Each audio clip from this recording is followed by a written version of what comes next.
Yesus kami berdoa, amin. Amin. Oke, kita akan lanjutkan dari buku Keluaran ya, karena bulan ini udah minggu ketiga ya, kita belajar dari buku Keluaran bersama-sama.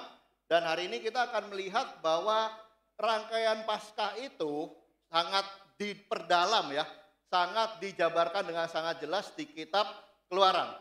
Ya, dan di kitab Keluaran itu juga dikasih tahu bahwa Paskah itu bukan cuman penebusan Tuhannya satu titik ya, tapi dari persiapannya sampai kepada ujungnya, yaitu keselamatan itu yang Tuhan berikan kepada umatnya Tuhan.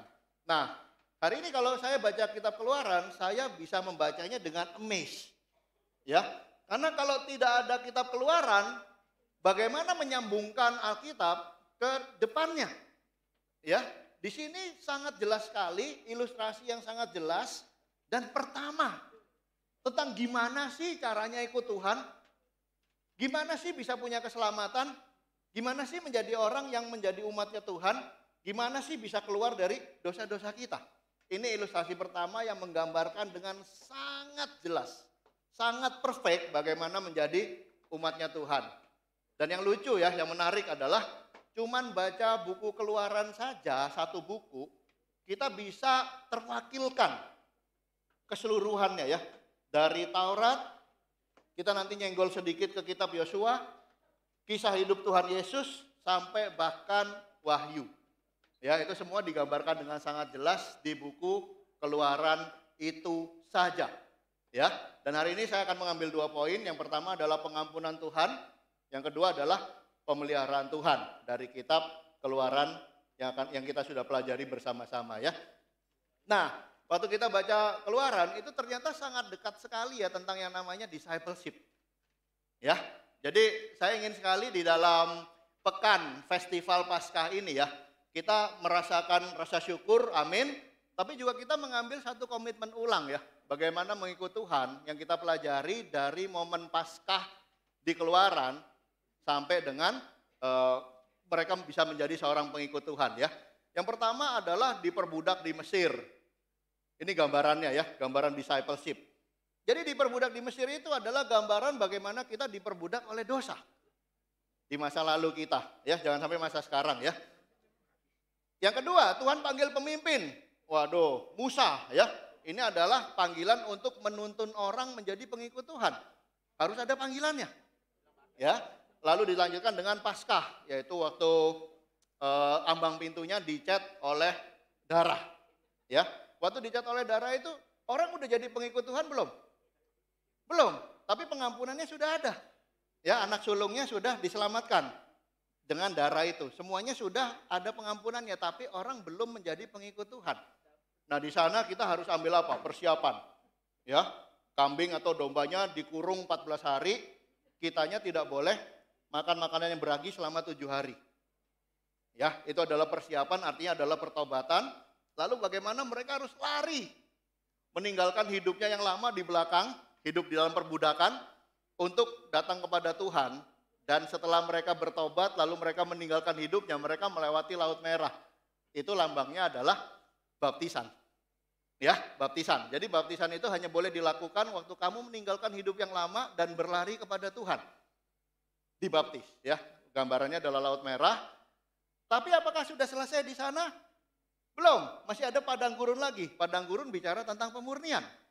Ya, pemurnian karena mereka harus hadapi perang, harus hadapi kelaparan, harus hadapi kesulitan ya untuk bisa memurnikan karakternya. Waktu mereka masuk ke dalam tanah perjanjian, mereka berperang untuk mematikan, bukan matiin orang ya. Sebenarnya goalnya adalah mematikan berhala-berhala. Supaya umat Tuhan itu bisa tinggal bersama Tuhan jauh daripada berhala-berhala yang ada di tanah Kanaan. Dan akhirnya setelah mereka occupied the land, ya semua tanah perjanjian itu, baru gambarannya adalah mereka masuk ke dalam surga atau tinggal bersama-sama dengan Tuhan selama-lamanya. Jadi kalau kita lihat ini gimana? Beautiful gak? Cuman di satu buku ya. Ya, cuman yang terakhir-terakhirnya saya nyenggol dikit Yosua ya. Soalnya kalau enggak mati di perang, belum ada tanah perjanjiannya sayang ya. Tapi sampai tanah perjanjian mereka kuasai, itu sudah buku Yosua. Dan bahkan waktu masuk ke surga tinggal bersama dengan Tuhan, sudah penggambaran di buku Wahyu. Jadi bayangin ya, ada penebusan Yesus, ada lawan berhala ya, ada masuk ke surganya, itu semuanya gambaran daripada seluruh isi Alkitab. Hanya waktu kita pelajari dari buku Keluaran saja. Ya, cantik banget ya. Bayangin kalau buku Keluaran itu nggak ada, missing linknya banyak sekali. Ya, tapi waktu buku Keluaran itu gambarin udah sangat jelas semuanya. Waktu kita lanjutin baca Alkitab ke belakang itu udah enak banget. Semuanya sudah tergambarkan dengan jelas terwakili dari buku Keluaran itu ya. Hari ini poin saya yang pertama adalah pengampunan Tuhan ya. Kita akan lihat pengampunan Tuhan dari contoh-contoh yang tadi. Oke, yang pertama kita akan bahas tentang bagaimana bangsa Israel itu diperbudak oleh Mesir.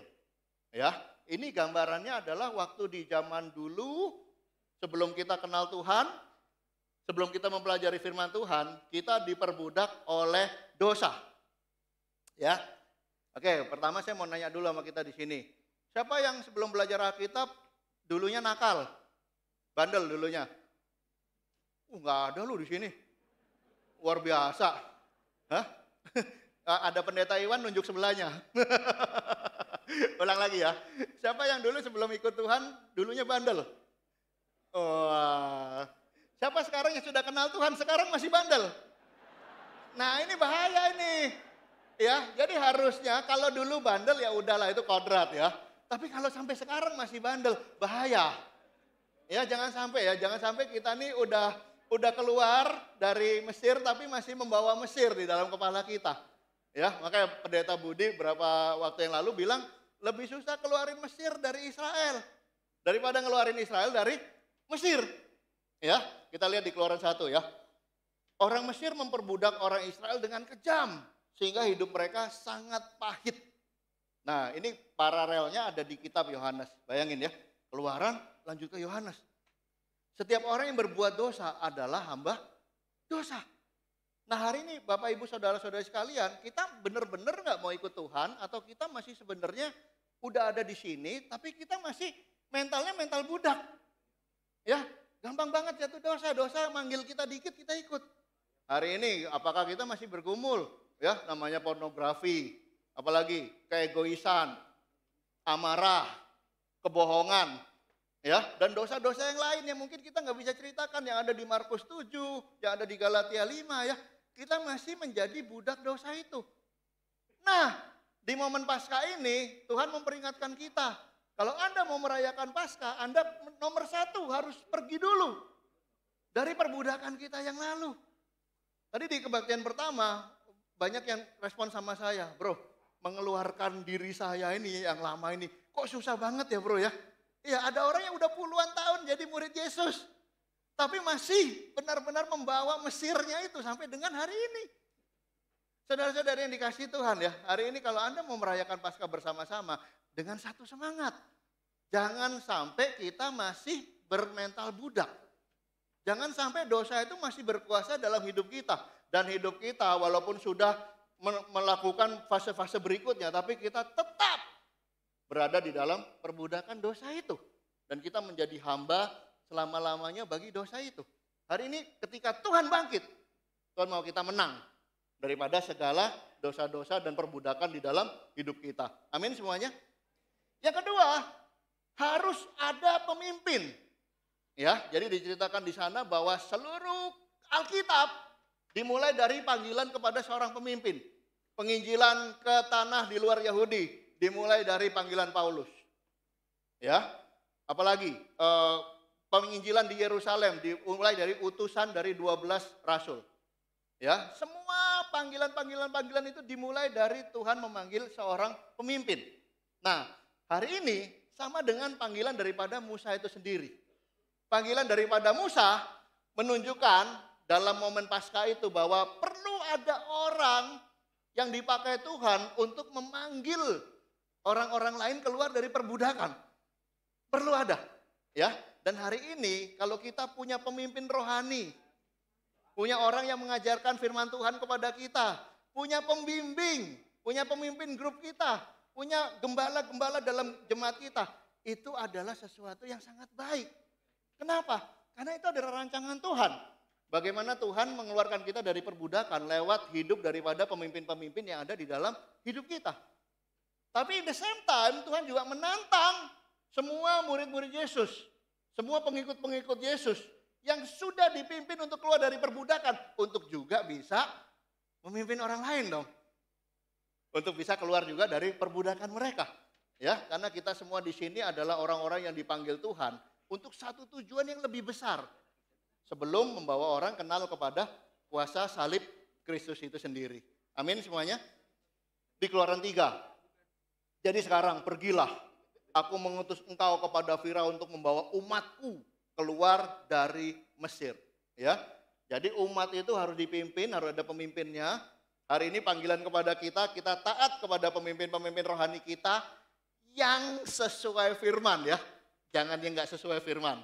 Dan yang kedua adalah panggilan untuk kita sendiri menjadi seorang pemimpin yang bisa membawa umat keluar daripada perbudakan.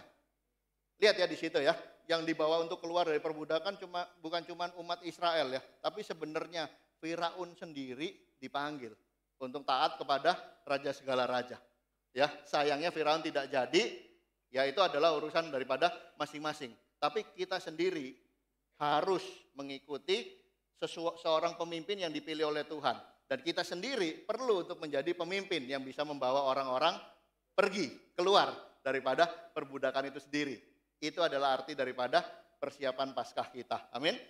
Di Matius 28, pergilah jadikanlah semua bangsa muridku. Ya, kita udah tahu tentang hal itu dan itu adalah suatu panggilan daripada Tuhan sendiri. Nah, yang ketiga adalah Paskah itu sendiri. Ya, jadi ketika itu Tuhan panggil malaikat yang akan membawa tulah ke-10. Ya, dan di tulah ke-10 itu adalah semua anak sulung laki-laki yang rumahnya tidak ada darahnya itu akan mati.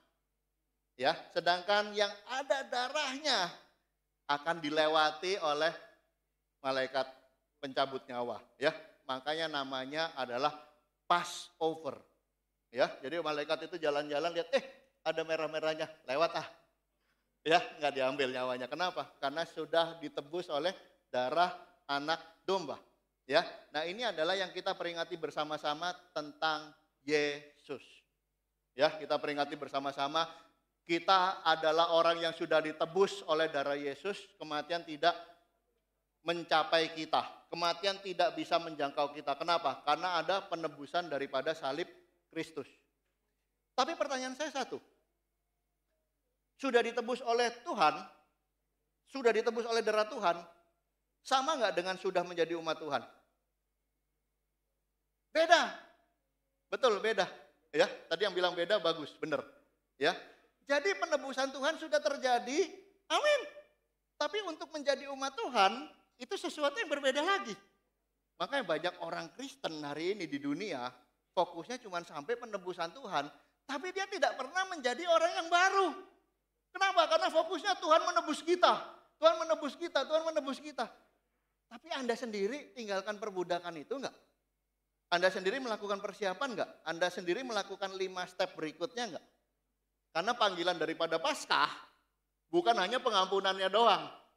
Panggilan daripada Paskah adalah satu paket komplit lengkap yang mengirim kita sampai tinggal bersama Tuhan suatu hari nanti. Ya bukan cuma pengampunan, tapi kita nggak pernah jadi umat Tuhan, nggak pernah meninggalkan perbudakan. Apa arti daripada pengampunan itu? Tanpa sebuah panggilan dan tanpa sebuah perubahan hidup yang luar biasa. Ya, kita lihat ya pengampunan Tuhannya ya. Di Keluaran 12, dan darah itu menjadi tanda bagimu. Aku akan melihat darah itu dan lewat daripada kamu. Ya, nah ini adalah pengampunan Tuhannya. Saking fokusnya sama pengampunan Tuhan, ada berapa orang Kristen yang tiap kali Paskah dicat merah rumahnya? Ya, boleh apa enggak? Ya boleh lah, ini mungkin zaman lagi tren lah ya, mau warna apa aja boleh ya.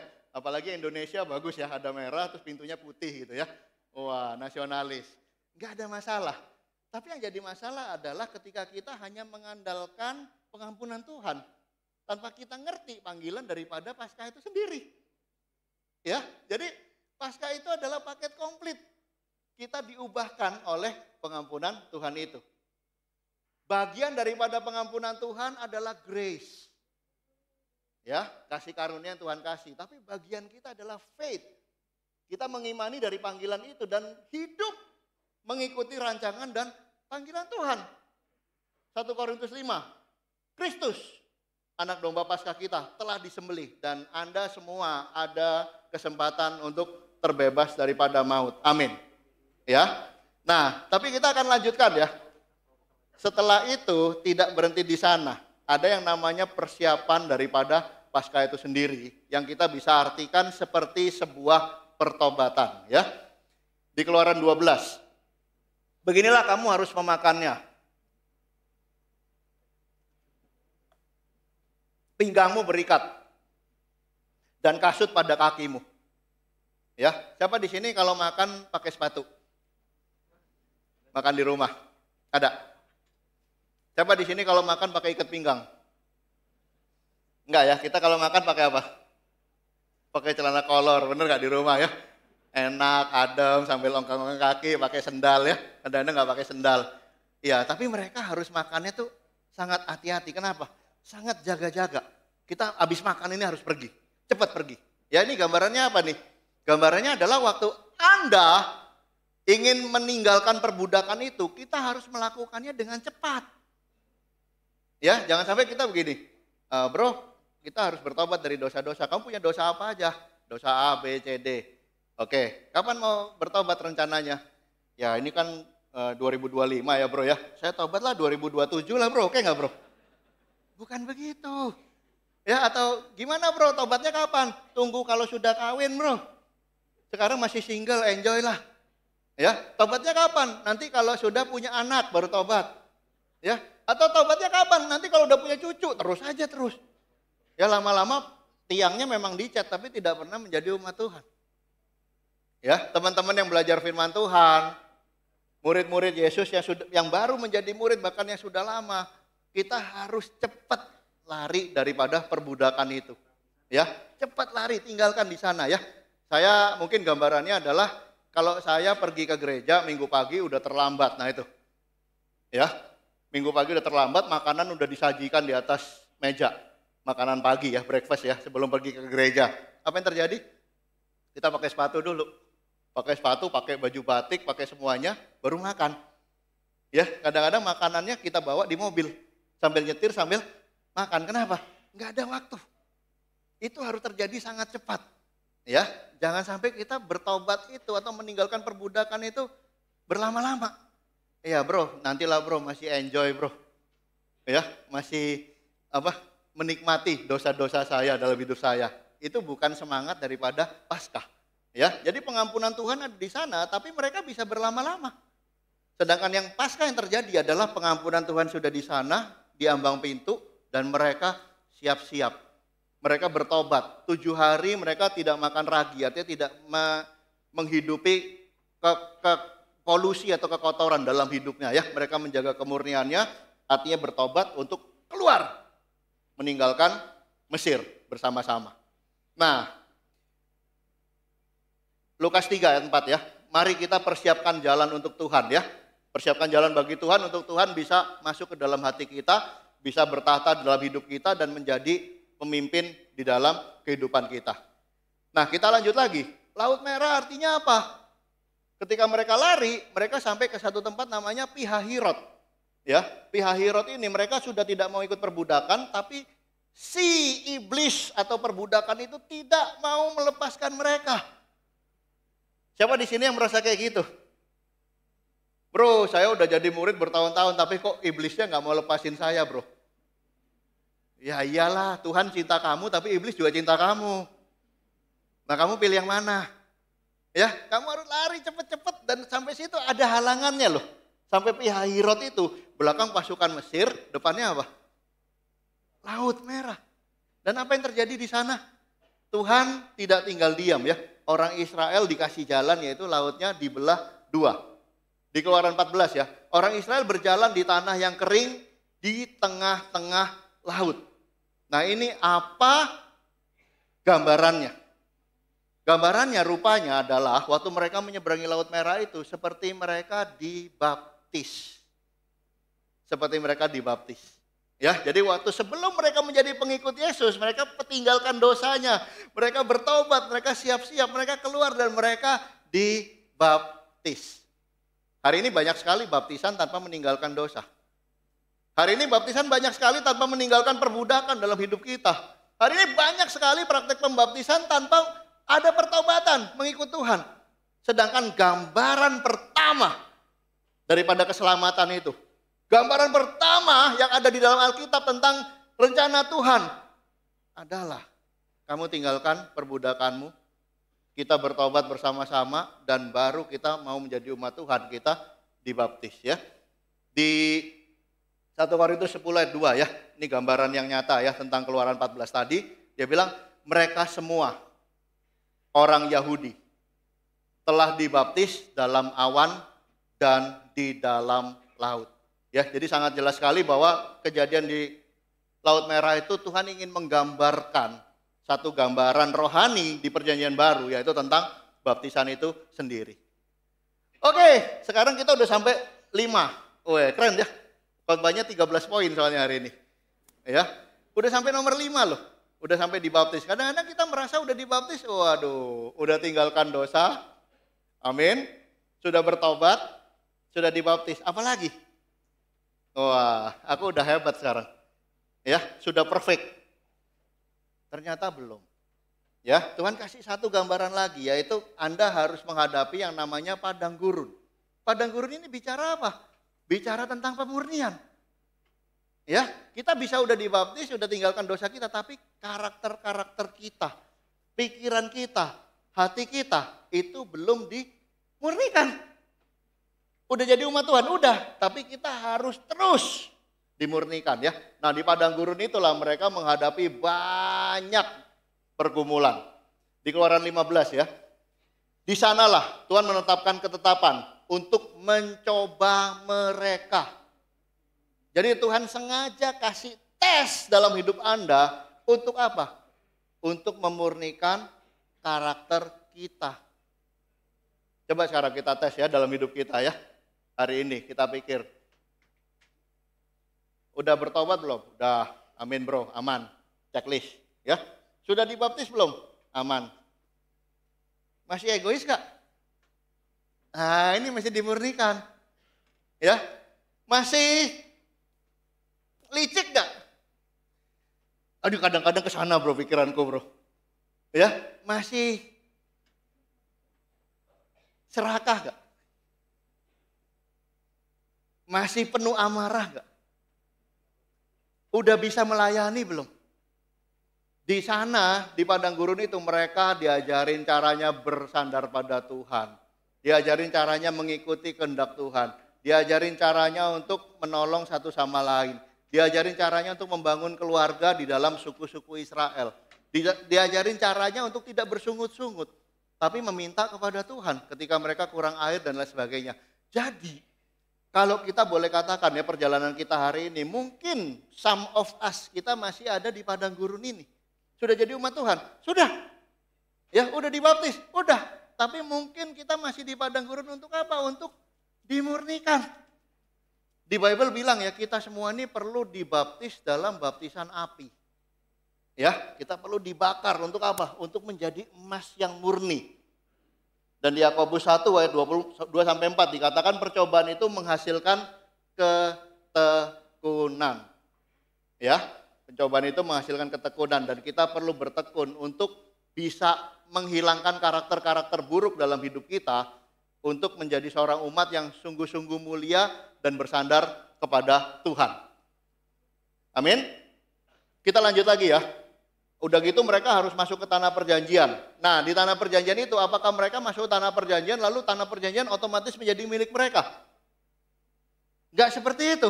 Mereka harus perang untuk bisa mendapatkan tanah perjanjian itu. Dan kita tahu sama-sama ya, mereka perang lawan bangsa Kanaan. Kita mungkin berpikir bahwa kita berperang melawan orang-orang di Kanaan itu. Kelihatannya seperti itu ya. Tapi sebenarnya yang Tuhan mau adalah membebaskan atau mematikan berhala-berhala yang akan hidup bersama-sama dengan orang Israel atau umat Tuhan di kemudian hari. Ya, masih ada tes lagi setelah pemurnian karakter kita. Mungkin masih ada berhala-berhala di dalam hidup kita yang belum hilang. Ya, contohnya, janganlah engkau sujud menyembah kepada Allah mereka. Ini bicara tentang sesuatu yang dipuja oleh orang-orang di dunia pada masa itu. Ya, melainkan kamu harus merobohkan mezbah-mezbah mereka. Ini adalah berhala-berhala yang begitu banyak ya di dunia ya. Hari ini be careful ya, saudara-saudara yang dikasih Tuhan. Kita semua sudah ditebus, sudah diselamatkan, amin. Paskah merayakan bersama-sama, luar biasa. Jumat Agung Tuhan mati buat kita, amin semuanya. Cuman ingat, jangan sujud menyembah kepada Allah-Allah orang-orang di dunia. Melainkan kamu harus kalahkan itu. Kita harus robohkan mezbah-mezbah mereka. Supaya sungguh-sungguh kita bisa berkenan di hadapan Tuhan. Ya, nanti saya bicara lebih lanjut ya tentang berhala ini. Saya mau sorot, tapi kita bahas dulu tentang Kolose 3 ya. Matikanlah dalam dirimu segala sesuatu yang duniawi. Salah satunya adalah penyembahan berhala. Ya, jadi Tuhan benar-benar mau punya umat yang udah ninggalin perbudakan, apalagi sudah mendapat pengampunan Tuhan, sudah bertobat, sudah dibaptis, karakternya dimurnikan, dan mereka juga tahan dan bahkan menjauhi berhala-berhala yang ada di dunia. Ini adalah pesan Paskah buat kita ya, bahwa pengampunan itu datang sepaket dengan rancangan Tuhan yang luar biasa bagi kita semua. Dan yang terakhir, ini adalah terakhirnya ya, langkah terakhirnya dari rangkaian hidup dalam panggilan Tuhan sesuai dengan Paskah ya. Di Keluaran 3 ayat 17. Aku akan membawa kamu ke negeri yang berlimpah-limpah susu dan madunya. Waduh, luar biasa ya. Enak gak susu sama madu? Siapa yang suka minum susu pakai madu? Suka? Enak loh, cobain. Aku udah pernah gara-gara baca Keluaran. Wah, berlimpah susu dan madu, cobain. Enak ya. Cuman hati-hati diabetes saja ya. Iya, tapi Tuhan itu baik sekali ya. Bahkan dia kasih mana ya. Mana itu rasanya seperti madu. Biar apa? Biar masuk pas minum madu beneran udah gak kaget. Rasanya udah sama ya. Jadi berlimpah susu dan madu ini adalah negeri yang tujuan kita sama-sama ya. Tinggal bersama-sama dengan Tuhan selama-lamanya. Nah, waktu mereka sudah occupy tanah itu. Mereka udah memenangkan perang itu. Mereka udah mengusir segala berhala itu. Mereka tinggal dalam damai sejahtera dan Tuhan menjadi Tuhan mereka. Tinggal bersama-sama dengan mereka. Itu adalah waktu mereka menguasai tanah perjanjian. Kalau bagi kita apa? Bagi kita adalah di Wahyu 21. Ya, saya ambil dari Wahyu biar kita bisa lihat kontrasnya ya. Bahwa Keluaran itu mencakup semua Injil bahkan sampai Wahyu. Di Wahyu 21 ayat 3. Lihatlah, kemah Allah ada di tengah-tengah manusia. Waduh, ini adalah impian kita semua ya. Makanya di Wahyu 21 ada yang namanya bumi baru. Ya, bumi baru. Kita merindukan nggak bumi baru itu? Nanti buminya sama seperti ini ya, cuman yang ini udah jelek, udah lama. Dihancurin sama Tuhan, diganti yang baru. Ya. Nah kalau ke Bandung, ini bumi baru yang nanti ya, bukan bumi baru yang di Bandung ya. Kalau bumi yang di Bandung itu rumah duka. Ya, beda ya. Nah ini adalah rumah yang luar biasa bersama-sama dengan Tuhan. Jadi ini adalah impian kita bahwa suatu hari bukan kita menjadi umat Tuhan saja, tapi Tuhan akan tinggal bersama-sama dengan kita di bumi yang baru bersama-sama ya. Jadi kita bisa lihat ya, gambaran Paskah itu begitu agung, begitu mulia, it's so beautiful ya. Kamu bisa lihat nggak? Keluar dari perbudakannya, ya, dari bagaimana diampuninya, dari persiapan pertaubatannya, baptisannya, apalagi beresin karakter-karakter yang masih jeleknya, bertahan terhadap berhala-berhala di dunia, dan sampai tinggal bersama dengan Tuhan di bumi yang baru. Coba kita bayangin. Kalau nggak ada buku Keluaran, gambarannya dari mana kita bisa dapat? Ya, jadi ini buku yang sangat luar biasa dan berkenaan banget ya sama yang namanya Paskah itu. Hari ini saya mengajak kita untuk mengambil dua keputusan ya. Pertama, benar-benar kita bersyukur akan panggilan Tuhan, akan pengampunan Tuhan, akan penebusan Tuhan. Tapi in the same time kita juga mau untuk lihat gambaran secara keseluruhan bagaimana kehidupan dan fase-fase di dalam langkah-langkah menjadi seorang pengikut Yesus bersama-sama. Amin. Dan di Paskah ini mari kita mengambil renungan. Ya udah bener belum nih stepnya aku? Ya, jangan-jangan yang ini udah, yang ini belum, yang ini lompat. Ya, mari kita lihat lagi. Dan waktu tadi sudah saya jabarkan tentang ini, ada berapa jemaat yang datang sama saya. Mereka bilang, bro, hebat amat ya buku Keluaran, kok sama bener ya sama Injil. Kok sama bener sama kisah para rasul ya. Itu menandakan Tuhan kita tidak pernah berubah. Dulu, sekarang, sampai selama-lamanya ini 1300 tahun sebelum Masehi. Berarti 3300 tahun yang lalu. Masih sama seperti zaman Yesus, masih sama seperti zaman sekarang. Dan itulah kuasa daripada Tuhan kita. Amin semuanya. Sekarang saya mau zoom ke tentang berhala ya. Saya kemarin nonton satu film ya, judulnya The Sinners. Udah nonton belum? Ada yang udah nonton The Sinners? Jangan nonton deh, percuma. Itu filmnya beautiful banget ya, bagus ya, tentang orang hitam ya di Amerika. Ya bagus lah, tentang dunia cowboy, slang-slang mereka, apa segala. Saya suka ya, saya enjoy sekali filmnya. Sampai pertengahan film, tahu-tahu ternyata film vampir. Waduh, saya sama istri saya, lu kok jadi vampir sih, udah bagus banget, dramanya bagus, terakhir vampir. Ya udah nggak masuk akal ya. Cuman ada satu quote yang saya sangat suka. Kamu nggak usah nonton nggak apa-apa ya, itu film vampir ya. Iblis itu, jauhkan iblis daripada hidup kita ya. Ya, tapi ini lucu, ada satu pendeta ngomong ke anaknya yang sangat tergoda sama pergaulan di dunia. Dia bilang begini, you keep dancing with the devil, one day he's gonna follow you home. Waduh, aku tertusuk banget ya. Sekarang banyak orang berpikir, kalau saya buat dosa di luar, rumah tangga saya aman. Siapa bilang? Coba ya, seorang bapak yang penuh dengan kenegatifan, penuh dengan kebencian, isi rumahnya apa? Nurun itu. Ya tahu-tahu anaknya negatifan, anaknya sebel sama orang, anaknya baperan, anaknya nggak cocok sama siapa-siapa.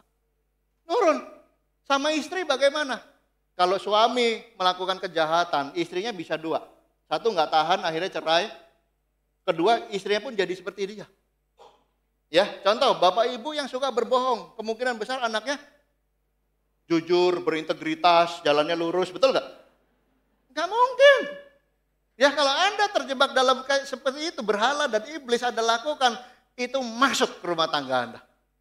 Ya, kalau kita sukanya duniawi, melakukan dosa, kehidupan malam, mabuk, apalagi judi, itu akan turun ke dalam diri anak-anak atau bahkan paling tidak menimbulkan kepahitan dalam diri anak-anak kita. Kalau Anda berdansa dengan iblis, iblis itu akan ikut kamu pulang. Ya, ini yang mengerikan. Jangan pikir kita aman ya. Oh, kita nggak ikut rancangan Tuhan, nggak apa-apa kok. Yang penting kelihatannya masih oke-oke. Nonsense. Ya, you keep dancing with the devil, one day he's gonna follow you home. Atau bahkan hari ini kita perlu doa pelepasan. Kenapa? Iblisnya sudah di rumah. Betul. Ya, be careful, hati-hati. Kenapa kok rumah tangga saya berantem lulu ya bro? Kenapa kok di rumah tidak ada kedamaian? Kenapa? Ya mungkin Anda terlalu main-main sama iblis. Itu aja. Tapi kalau Anda main-main sama Tuhan, biarlah Tuhan itu tinggal di dalam rumah kita, amin. Itu adalah Paskah. Ya, kita tinggal bersama dengan Tuhan selama-lamanya. Nah, tadi ya saya quote satu, quote yang sangat bagus ya. Lebih sulit mana mengeluarkan Israel dari Mesir atau Mesir dari Israel? Lebih susah mengeluarkan Mesir dari Israel. Apa sih Mesir kita itu? Mesir kita itu nilai-nilai dibawa dari keluarga. Nah, ingat, persahabatan penting, Tuhan penting, tapi paling penting duit. Gimana? Hah? Akhirnya nih orang nggak pernah rohani. Kejarnya uang terus. Gak pernah hargai hubungan sama istri sama anak. Yang dikejar uang. Itu adalah nilai-nilai yang dibawa dari masa lalu kita. Nah, gak penting caranya. Yang penting kamu jadi nomor satu. Wah, ini orang jadi kompetitif, gila-gilaan. Semua orang dianggap saingan sama dia. Sikut kanan, sikut kiri. Itu nilai di sana. Bahkan dia jadi pengerja gereja pun nilai itu gak hilang. Bahkan jadi pengerja gereja pun mau pengen paling menonjol. Why? Karena dia masih bawa nilai yang keluarga yang lama. Belum lagi kita bicara tentang berhala-berhala yang lain. Dosa-dosa bawaan. Ya, ada orang yang bilang sama saya, bro, saya ini udah puluhan tahun jadi murid bro. Pornografi gak hilang-hilang bro. ini memang harus kita lawan. Ya, apalagi berhala-berhala yang mengikat kita. Berhala dalam hidup kita banyak ya. Hari ini rasa hormat dari orang itu berhala. Apalagi keinginan berbuat dosa itu berhala. Atau bahkan dosa-dosanya sendiri. Atau bahkan sesuatu milik kita yang menghalangi kita untuk bertumbuh dalam Tuhan. Sesuatu yang kita miliki, yang kita hargai, yang kita banggakan, tapi itu justru menjauhkan kita daripada Tuhan. Itu adalah berhala. Dan hari ini saya mau tanya sama kita semua di sini, apakah Anda buang semua berhala itu? Atau Anda berdiri di dua alam, ikut Tuhan, dapat pengampunan Tuhan, tapi tetap hidup dengan cara lama dan bahkan memiliki berhala-berhala di dalam hidup kita. Saudara-saudari kasih Tuhan, hari ini melalui Paskah, hari ini saya ingatkan itu harus dibuang. Buang semuanya. Dan Anda akan mengalami hidup bersama dengan Tuhan. Sangat luar biasa di dalam kehidupan kita. Apalagi lingkaran pergaulan. Ada orang yang mau ikut Tuhan tapi nggak mau berubah circle pergaulannya. Saya kemarin datang ada belajar sama satu orang. Dia baik sekali melayani Tuhan, sayang keluarga, semuanya oke. Tapi ini, ya, merokok. Nah, terus dia bilang sama saya, padahal Pak, saya bisa berhenti merokok 1 bulan. Apa yang kamu lakukan? Kumpul sama brother sister. Oke, good. Tapi kan itu waktu liburan, bro. Sekarang udah kerja, bro. Saya punya banyak sahabat akrab yang baik-baik orangnya. Dan itu menjatuhkan saya untuk bisa merokok bersama-sama. Saya bilang sama kamu, kadang-kadang ya, pikiran di kepala kita ini nggak bisa bedain antara teman dan lawan. Kawan dan lawan, kita nggak bisa bedain. Kalau seseorang atau sebuah lingkungan membuat kita jatuh, atau membuat kita hancur, atau membuat rohani kita berantakan, atau membuat kita beresiko untuk melakukan hal-hal yang lama, itu namanya bukan sahabat. Kamu harus jaga lingkungan pergaulan kita. Ya, bro, contohnya jangankan ngomong rokok lah, ngomongin tentang makan. Kamu mau diet, mau sehat, betul nggak? Mainlah sama semua yang nggak peduli kesehatan. Ya, kalau liburan adalah one day kuliner. Ya, habis makan bakso, yuk kita lihat gunung, hiking sebentar biar turun. Enggak bro, di situ ada es krim enak bro. Habis es krim enak, bro di sini bakminya enak bro. Terus aja kita makan, itu aja udah nggak bisa membangun. Gimana tentang hal yang berdosa? Kadang-kadang kita menjadi Kristen, kenapa berhalanya ada terus? Kita kerja di lingkungan yang nggak jujur. Ya, bro ini kita kerja yang penting dapat cuan bro, dapat cuan. Caranya gimana pun bebas. Be careful, itu berhala. Dan jangan bilang walaupun seberapa baik senyumnya, seberapa seru jokesnya, seberapa enak bersama-sama dengan mereka, jadi tahu makanan-makanan yang luar biasa, tetap aja itu adalah sesuatu yang harus Anda hindarkan. Wah, itu bukan sahabat at all. Itu adalah sebuah berhala yang harus kamu tinggal. Bukan berarti kita ngancurin mereka, bukan. Kita love them, kita buka peluang untuk bisa kenal sama Tuhan, tapi kita sendiri harus jaga hidup kita. Tapi sebaliknya, orang yang kasih kita nasihat, itu bagus gak? Orang yang ngajak kita doa bareng, bagus gak? Pemimpin rohani, musa-musa dalam hidup kita, bagus gak? Bagus. Itu sukanya kita jauhin, bener gak? Kenapa? Wah bro, sama bro Andre ini gak enak bro, doa melulu. Kalau kumpul di jemaat tuh PDG, PDA, PDG, PDA. Kali-kali kayak kita party kayak kita duniawi kayak gak seru. Nah kadang-kadang yang bagus kita anggap musuh, yang merusak kita anggap teman. Ini bahaya, circle lingkungan pergaulan. Hati-hati. Kalau lingkungan itu membuat Anda semakin duniawi, be careful. Ya, Anda harus tarik garis sama-sama. Apalagi kebiasaan-kebiasaan yang tidak membangun. Banyak sekali nilai-nilai kita ya. Bro, fellowship itu nggak ada gunanya bro. Zaman sekarang yang paling penting cuan. Ya, kalau saya pulang, saya bisa main saham. Saya bisa jualan bro, paling nggak menghasilkan uang. Kalau fellowship ngabisin waktu. Saya ketemu sama orang seperti itu ya. Dia kalau udah fellowship, orangnya baik sekali. Baik, suka kasih orang makan, traktir, melayani, luar biasa. Tapi kalau udah fellowship, dia udah nggak bisa duduk, tenang. Goyang-goyang terus. Kamu kenapa? Kamu nggak enjoy ya kalau fellowship ya? Aku merasa berdosa kok. Kenapa? Karena fellowship ini 2 jam saya tidak menghasilkan uang. Ya ampun. kehidupan di dunia itu begitu banyak hal dan kita perlu balance ya. Di pengkhotbah bilang ada waktunya bekerja, ada waktunya berusaha, ada waktunya membangun, ada waktu yang lain. Ya, dan ada waktu untuk menjalankan firman Tuhan, waktu mengasihi, waktu bersama dengan saudara-saudari, bersekutu dan lain sebagainya. Ya, kita perlu punya nilai yang baru. Kenapa?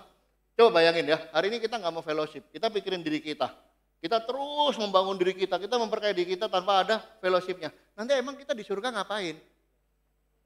Di surga main saham. Di surga itu isinya adalah fellowship.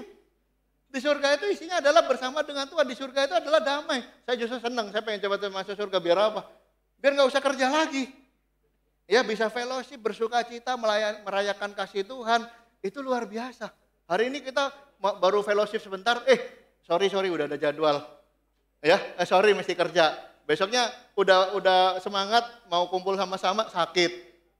Ya, kenapa kita mau masuk surga? Karena kita mau bersama dengan Tuhan dan bersama keluarga Tuhan bersama-sama. Jadi saudara-saudara yang dikasihi Tuhan, begitu banyak hal yang harus kita pikirkan dan renungkan di momen Paskah ini. Ya, bahwa panggilannya bukan hanya untuk diampuni, bukan.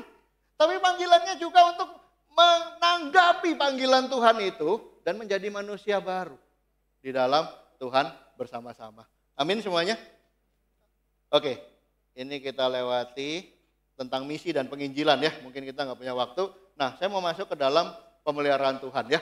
Langsung ke dalam momen yang berikutnya, pemeliharaan Tuhan.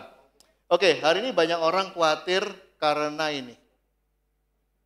Ya, Indonesia gelap. Udah ramai banget ya Indonesia gelap ya. Ya, siapa yang di sini merasa hidupnya semakin gelap?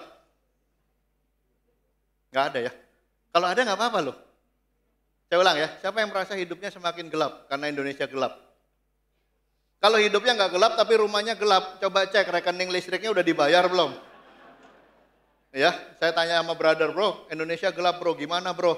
Loh, yang gelap mana? Hidupmu tambah bagus kok. Ya, siapa di sini yang merasa karena Indonesia gelap 2025 kita kurang makan? Coba. Wih, nggak ada loh. Hebat ya, diberkati Tuhan. Siapa yang merasa kita kebanyakan makan? Loh, gimana katanya Indonesia gelap? Tapi bukan kurang makan, tapi kebanyakan makan. Ya, kita masih berjuang bukan untuk mendapatkan makanan, mengurangi makan. Itu kan luar biasa, Tuhan jaga kita luar biasa.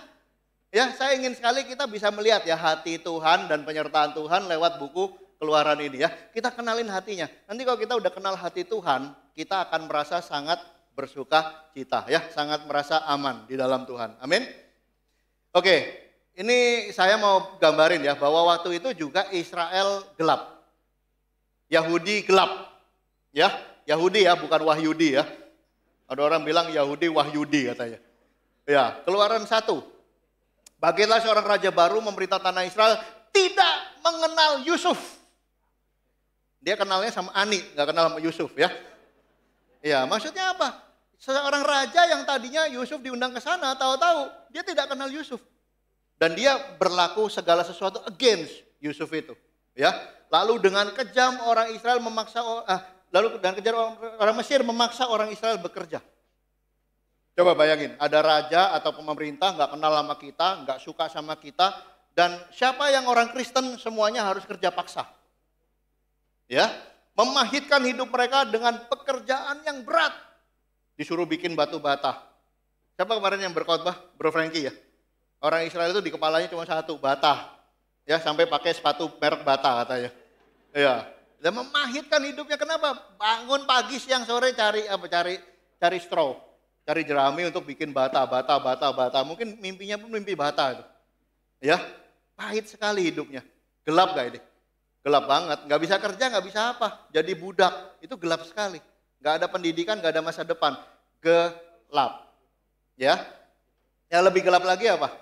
Kamu harus memperhatikan waktu anak itu lahir. Jika anak laki-laki, kamu harus membunuhnya. Aduh, gelap sekali gak?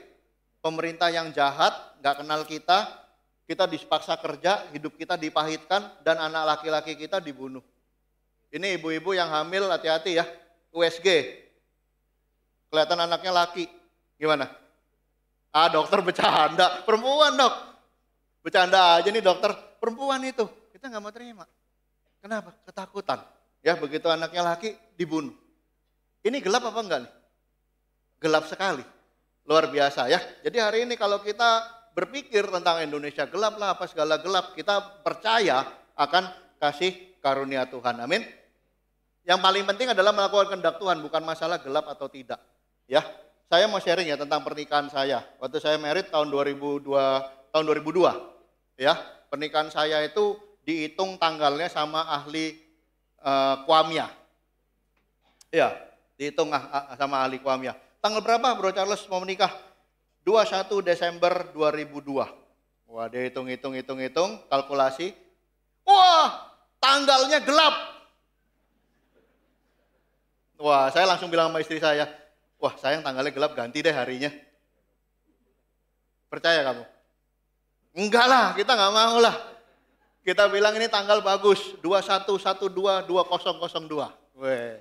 Dan kita percaya kepada Tuhan. Tuhan akan membuang semua kegelapan. Ya itu yang kita percaya. Hari ini sudah 23 tahun kita menikah. Ya, dan waduh, ditepuk tangan, thank you. Dan kamu lihat semakin terang, betul gak? Semakin terang ya. Sukacitanya luar biasa. Hubungan persahabatan saya dengan istri saya merasa sangat terpenuhi ya, sangat bersukacita. Apalagi dikaruniai 2 orang anak yang sangat cinta Tuhan. Orang bilang gelap, tapi waktu kita ikut rancangan Tuhan, bagus. Walaupun orang bilang gelap, tapi kita ikut rancangan Tuhan, bagus. Tapi ada yang dibalik. Orang bilang terang, tapi kita nggak ikut rancangan Tuhan, gelap. Contoh, ada orang bernubuat, tahun ini tahun sukacita. Tahun berkat Tuhan, melimpah dalam hidup kita. Tahun yang membawa pemulihan dalam keluarga kita. Tahun itu Anda selingkuh, Anda tidak sayang istri, Anda tidak sayang anak. Tahun itu yang dibilang tahun penuh sukacita, Anda bercerai di sana. Jadi isunya bukan masalah dibilang gelap atau terang. Gak ada urusan sama kamu, hai orang di dunia. Ini kuasa Tuhan. Tuhan akan menjaga, Tuhan akan memelihara, Tuhan akan memimpin umatnya yang bersandar pada Tuhan. Yang ikutin rancangan Tuhan. Amin. Percaya semuanya. Indonesia gelap, anak-anak Tuhan bisa terang semuanya. Bisa dong. Ya, akhir tahun ini kita akan merasakan sukacita yang luar biasa. Mungkin ada pergumulan, gak apa-apa. Ada Tuhan. Mari kita setia ya. Makanya tadi aku suka sekali lagu yang dibawakan oleh musik ministry. Dia bilang, I praise when I'm in doubt atau dalam masa senang. Ya, saya praise waktu lagi sulit atau lagi semangat. Ini adalah bagaimana kita bisa mengalami pemeliharaan daripada Tuhan. Nah, saya sudah susun ya. Karena sebenarnya khotbah bagian saya adalah God provider. Ya, God is provider di dalam buku Keluaran. Dan kita lihat 5 penyertaan Tuhan dalam buku Keluaran. Pertama, Tuhan kasih mana dan puyuh. Ya, sesungguhnya aku akan menurunkan dari langit hujan roti bagimu. Waduh, siapa di sini suka roti? Suka ya, apalagi pakai apa? Kopi susu, betul nggak? Enak ya? Ya, tapi ada yang bilang roti itu bahaya bro, karena trigliseridnya tinggi, betul nggak? Kok Tuhan ngirimnya roti? Nah, Tuhan pintar. Selain roti dikasih apa? Burung puyuh. Burung puyuh itu apa? Protein. Sehat nggak? Sehat. Jadi kamu boleh pilih mana burung puyuh. Ya, jadi Bro Muksin tetap bisa menjadi orang Yahudi. Ya, makan burung puyuh. Oke, kalau daun gampang tinggal metik ya. Semua dikasih sama Tuhan. Provide sampai Tuhan mikirin sampai kayak gitu loh. Bayangin, mikirin itu sampai roti dan protein. Jadi yang suka makan roti silakan, makan protein ayo. Ada semuanya. Jadi Tuhan adalah Allah yang mikirin kita sampai kayak gitu. Kamu masih mau khawatir lagi, mau khawatir apa? Ya, ini baru pemenuhan kebutuhan fisik. Apalagi? Yang kedua, Tuhan kasih air. Ini luar biasa ya. Ini menggambarkan juga Yesus tentang air kehidupan. Waktu kamu minta, dikasih air. Keluaran 17. Pukullah gunung batu itu dan dari dalamnya akan keluar air. Waduh, luar biasa ya. Dikasih air menyejukkan, menyegarkan kita semua. Bisa mandi di padang gurun ya. Bisa minum dan lain sebagainya. Bagus. Bukan cuma itu. Tuhan itu bukan cuma Allah fisikal, oh yang penting kamu makan, kamu minum, aman. Enggak, ya. Yang ketiga, Tuhan kasih keamanan melawan musuh-musuh dan mara bahaya. Ya, kamu tahu nggak, perang lawan Amalek itu sesuatu yang sangat sulit. Kenapa? Karena orang Israel itu mentalnya budak, mereka minder melawan bangsa lain yang sudah settle. Dan harus ketemu orang Amalek yang sudah jago berperang, mereka cuma jago bikin batu bata. Siapa di sini bisa perang lawan satu angkatan perang, kita pakai bata, kita lemparin, kita bisa menang? Nggak bisa, mereka minder, mereka stres. Seperti saya ambil satu ya, siapa di sini tahu Mike Tyson waktu dia lagi prime? Lagi paling jago-jagonya, tahun 80, tahun 90. Cuman berapa tanding? 1 menit, boom, jatuh. 1 menit, boom, jatuh. Nah itu seperti kita ambil Anthony dari Singapura, suruh tinju lawan Mike Tyson lagi prime, gimana? Takut, stres. Tapi bayangin ya, selama Musa mengangkat tangannya, menanglah Israel. Cuman gara-gara bersandar pada Tuhan, Tuhan suruh ngikutin, angkat tangan, angkat tongkat, Israel menang. Inilah kekuatan daripada Tuhan. Bukan masalah siapa musuhnya. Tapi bagaimana ketika Tuhan memberkati, Anda akan dipelihara dengan sangat baik. Amin semuanya. Rasa aman ya. Apalagi Tuhan kasih hikmat lewat Jitro ya. Engkau harus memilih dari seluruh bangsa itu orang-orang yang cakap. Ini bicara tentang small group. Bicara tentang pemimpin grup. Bicara tentang grup kecil. Ini bicara tentang PDG dan PDA. Luar biasa ya. Jadi PDG dan PDA kita ini bukan cuma ada di GKDI. Ternyata sudah ditemukan 3.300 tahun yang lalu. Dan hari ini mari kita belajar bagaimana grup itu bisa berdinamika dengan baik. Grup itu bisa bekerja sama. Grup itu bisa bertumbuh, bisa memuliakan Tuhan, bisa mengasihi satu sama lain. Let's learn from ajaran Tuhan. Ya, mari kita belajar dari ajaran Tuhan. Ini hikmat dari Yitro, Yesus Tuhan yang kasih kepada Musa. Ya, mari kita beresin grup kita. Kalau ada konflik lah, ada masalah lah, ada hilang iman, ada apa, let's kita belajar sama-sama untuk punya small group yang kuat di dalam jemaat kita. Amin semua. Sudah diajarkan hikmat Tuhan 3.300 tahun yang lalu. Ya, kalau mau diajarkan tentang small group bisa hubungi pelayan atau hubungi saya ya. Kita bisa belajar dan membantu small groupnya bertumbuh bersama-sama. Apalagi Tuhan kasih hukum dan kasih perjanjian ini supaya kita bisa diselamatkan. Supaya kita bisa dipilih Tuhan, supaya kita bisa tinggal bersama Tuhan selama-lamanya. Bicara tentang rohani.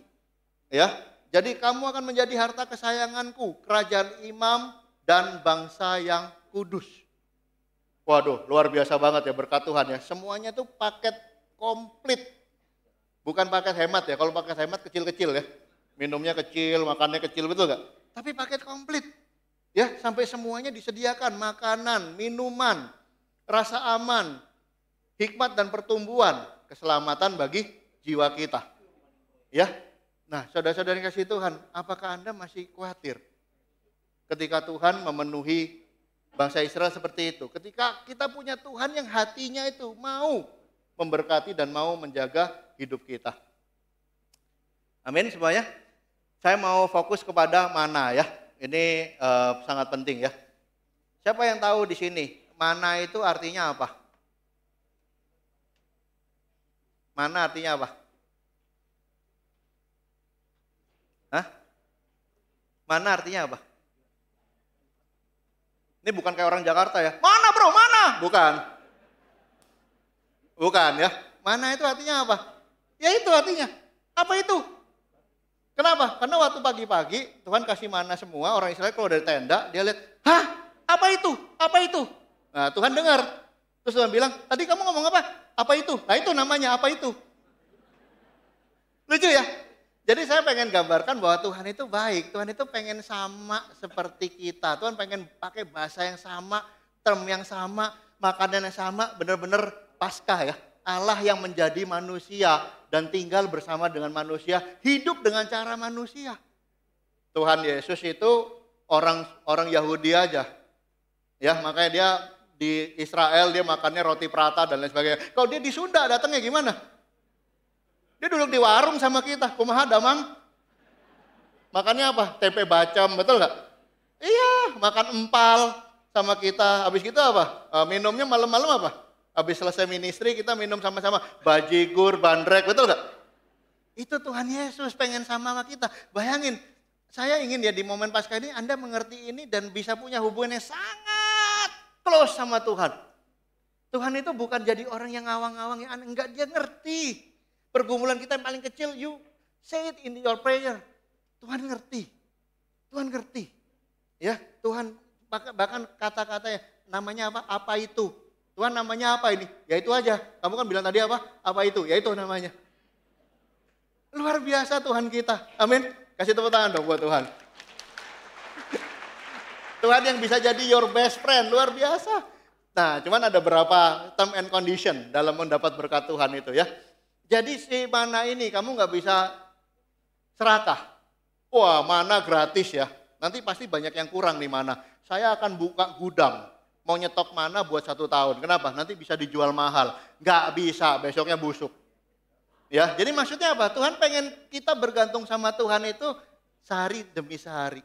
Jangan bilang gini ya, Tuhan, saya berdoa buat mana. Ya, oke. Udah itu kita dapetin mana 1 tahun, kita nggak butuh Tuhan selama 1 tahun. Tuhan nggak mau seperti itu. That's why doa Bapa kami itu, berilah pada hari ini makanan kami yang secukupnya. You have to pray for your family, your life, your ministry, your spirituality every day. Kenapa? Karena berkat Tuhan turun setiap hari dalam hidup kita. Jangan kita punya semua banyak dan selama 1 tahun, 2 tahun saya nggak butuh Tuhan lagi. Bukan itu yang Tuhan mau.